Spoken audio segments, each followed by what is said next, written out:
Doing what you've been asked to do in leadership or executing the play is so important because you have other people following you, other eyes are on you, and you need to set the example.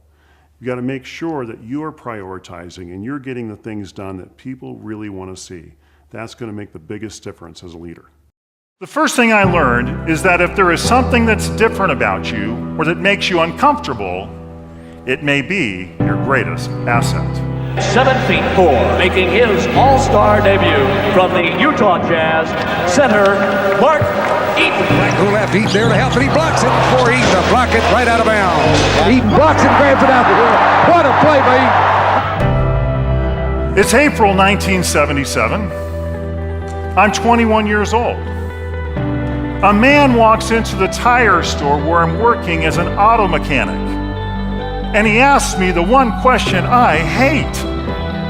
Do you play basketball?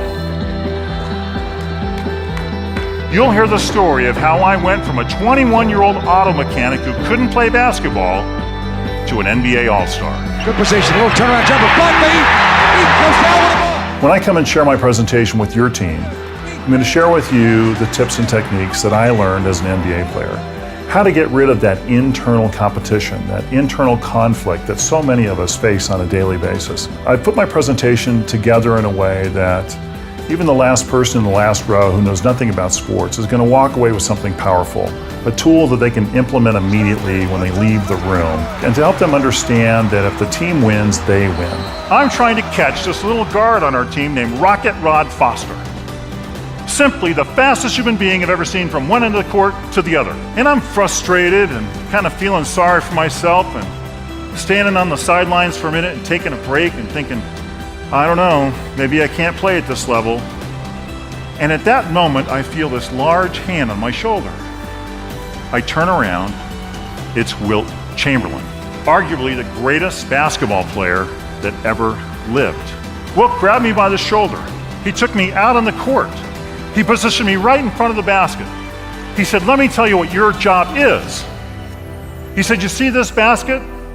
He said, your job is to stop players from getting there. Your job is to make them miss their shot, collect the rebound, throw it up to the guard, let them go down the other end and score it, and your job is to cruise up to half court and see what's going on. Wilt showed me what my job was and how doing what I did would benefit my team. In that moment, I knew what I needed to focus on and what I needed to let go of.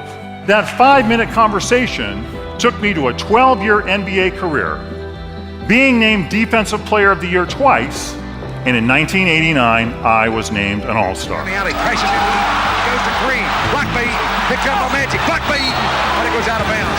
Oh baby, big mark everywhere. It's that person that comes up after me and says, thank you, I really needed to hear that message today. It really made a big difference for me.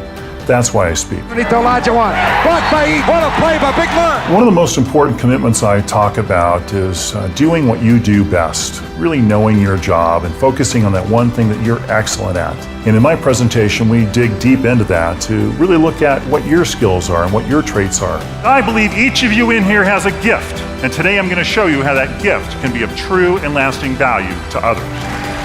I look forward to the opportunity to speak to your organization. And my promise to you is that I will simply be the best speaker you've ever had. Your attendees will walk out of the room inspired, energized, and excited with new tools they can use immediately to take your organization to the top.